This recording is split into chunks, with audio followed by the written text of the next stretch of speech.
بالله من الشيطان الرجيم بسم الله الرحمن الرحيم الحمد لله رب العالمين والصلاة والسلام على سيدنا وعظيمنا وطبيب قلوبنا وشفيع نفوسنا أبي القاسم محمد وعلى أهل بيته الطيبين الطاهرين وأصحابه الحر الميامين. الحمد لله الذي جعلنا من المتمسكين بولاية سيدي ومولاي علي بن أبي طالب.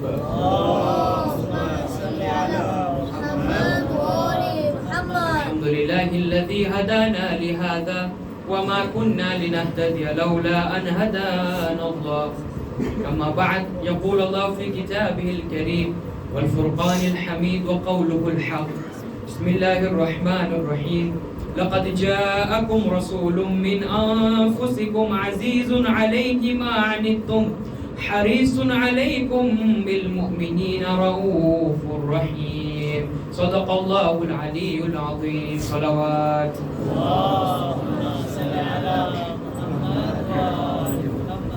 The subject concerning compassion and mercy and kindness is a subject that requires a thorough analysis and examination. What does the Qur'an say regarding compassion? How has Imam Hussain on the day of Ashura illustrated the significance of having compassion, mercy, and a sense of kindness within us? There's a hadith in Musnad Ahmad ibn Hanbal from Rasulullah where he says, Allah is kind and loves kindness. In addition, He rewards kindness in a way that He does not punish. Many a times we are told that Allah subhanahu wa ta'ala is an entity that loves to punish, but the reality is Allah subhanahu wa ta'ala loves to be kind. Allah subhanahu wa ta'ala is kindness.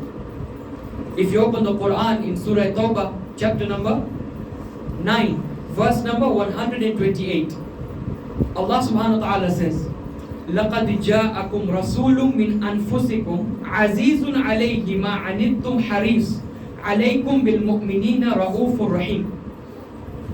There has come a messenger amongst you, and this messenger, whenever you suffer, whenever you are anxious, he becomes anxious.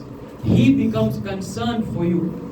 And no doubt he is kind and merciful towards the believers. Look at how Allah subhanahu wa ta'ala describes Rasulullah. What does Allah say? That when you are concerned, when you are stressed, Rasulullah is anxious. This is how we should be as human beings, because we claim to follow Rasulullah. Therefore, when another human being is struggling, we shouldn't be happy, but we should be concerned. We should feel for them, we should have compassion for them. Further than that, Allah subhanahu wa ta'ala says in Surah Baqarah, chapter 2, verse 263, قَوْلٌ مَعْرُوفٌ وَمَغْفِرَةٌ خَيْرٌ مِّن صَدَقَةٍ يَتْبَعُهَا أَذًى وَاللَّهُ غَنِيٌّ حَلِيمٌ. Kind words and covering of faults are better than charity followed by injury. Sometimes you give someone something, but then for the rest of their lives you remind them, remember I did this favor for you. No. Allah subhanahu wa ta'ala says kind words and concealing their defects is better than charity followed by injury. Sallu ala Muhammad wa ali Muhammad.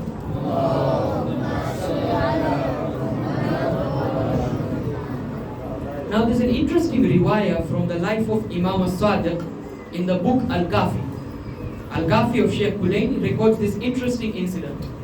A man called Abdullah Mahaz, relative of Imam Sadiq, he comes and he starts arguing with Imam Sadiq. He starts having a dispute. What does the Imam do? The Imam decides to remain silent. You know, sometimes when the other party is angry, they start speaking things. Instead of responding straight away, it's good to remain calm. So the Imam remains calm. Then in the evening, they meet again. Relatives, you can't run away from relatives. So now the Imam and Abdullah Mahaz meet again. But look what the Imam does. He says, I need to correct him. But look how he corrects Abdullah Mahaz. He says, "O Abu Muhammad," referring to his relative, "do you know kindness to relatives is a cause for reduction in divine chastisement? Sometimes you're about to face challenges in life. Sometimes you're about to go through turbulent times. But because you have been kind to a relative, Allah subhanahu wa ta'ala removes it.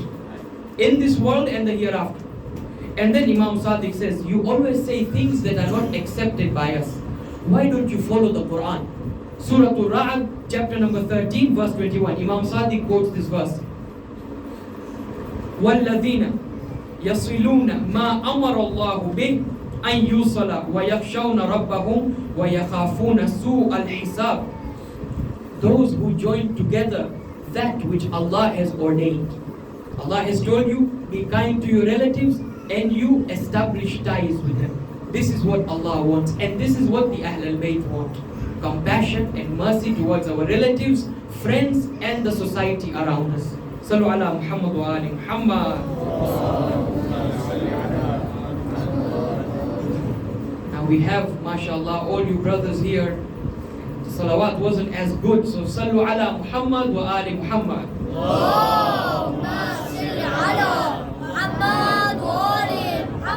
One more salawat, please.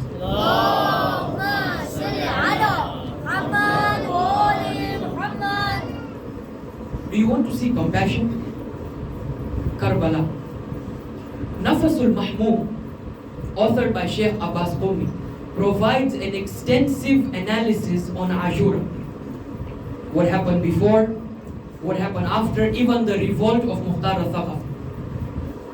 So Abbas Qumi, in his book Nafasul Mahmoom, he narrates this very interesting incident. There are two cousins, Saif ibn Haris and Malik ibn Abd. Who are these two? Companions of Imam Hussain. You know, at the mosque we have a whole list. Two of them, Saif ibn Haris, Malik ibn Abd, the list of companions of Imam al-Hussain. These two. They are from the tribe of Jabir. So these Jabirite men come and they are foster brothers. They come to Imam al-Hussain, but they are crying, they are weeping. The Imam says, O Malik ibn Abd, or Saif ibn Haris, why are you crying? I don't want you to cry, I want your eyes to glow. These are the words of the Imam. On the day of Ashura, they reply by saying, Ya Imam, we do not weep on account of ourselves. No, we are not crying for ourselves. Rather, we weep for you. We see that you have been surrounded while we are incapable of defending you. Imagine the level of empathy and compassion. They're saying, we know we will be killed, but we are not concerned for ourselves. We are concerned for you, Ya Imam. We are feeling empathetic. We are feeling compassionate. This is Karbala. And then these two, they go out towards the battlefield and they give their lives. Why? What separates the path of Imam al-Hussain and the path of Yazid? Compassion and recognizing truth from falsehood. Sallu ala Muhammad wa ali Muhammad. And keep one thing in mind. Human beings in society will forget what you say. They'll forget. Probably tomorrow when I ask you what I said in my majlis, you probably forgot. Human beings will also forget how you look, your appearance. They'll forget what you did, but they will never forget how you make them feel. How you make them feel.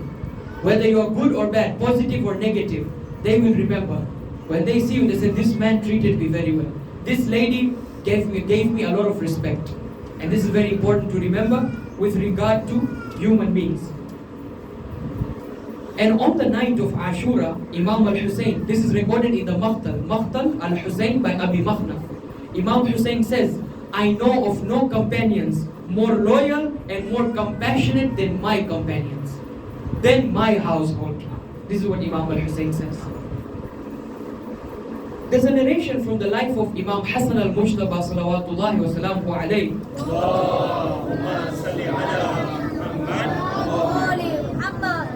Maymun ibn Mahran narrates that a man comes to Imam al-Hassan. Imam al-Hassan is inside the mosque. This man comes and says that I have to pay a debt. It's a large amount, yeah, Imam, and I don't have the capacity. And this man has said that he will chastise me if I don't pay back the money. Now what does the Imam do? The Imam said, no problem, I will come and help you. The Imam is about to exit the mosque. He's about to get his shoes. But Maymun bin Mahran said, Ya Imam, wait. You are in the state of i'tikaf. State of i'tikaf? What is the state of i'tikaf? You can't leave the mosque. Sallu ala Muhammad wa ali Muhammad. Allahumma salli ala Muhammad wa ali. You engage yourself in the worship of Allah and you can't leave the mosque. So Maymun bin Mahran reminds Imam al-Hasan that you are in the state of i'tikaf. How can you go out? The Imam then says, look at what the Imam says. The Imam said, this man needs me. And I heard my grandfather Rasulullah say that whoever helps another human being, whoever assists another human beings during their difficult times, it is better than 9,000 years of worship during the night and 9,000 years of fasting during the day. Just helping someone a little bit, and Allah subhanahu wa ta'ala will reward you. Imam al-Hasan goes and helps this man. Now, how should we help other human beings? How? You like to find out, inshallah? Give me some support via us. Salawat ala Muhammad wa ali Muhammad. Allahumma salli ala Muhammad wa ali Muhammad. A man called Harith, Sheikh Mufid writes in his Al-Irshad. A man called Harith comes to Imam Ali and he says, Ya Imam, I need some assistance. The Imam then replies, these are his words. Do you find me worthy of informing me of your need? That means it's an honor for me that you have come to me to ask. I have a chance to help you. The man said, no doubt. Who else could I go to then? You. Then he said, no problem. Come and sit here. The man goes and he sits. Look what Imam Ali does. He extinguishes the lamp. Extinguishes the lamp. What does it mean? Now it becomes completely dark.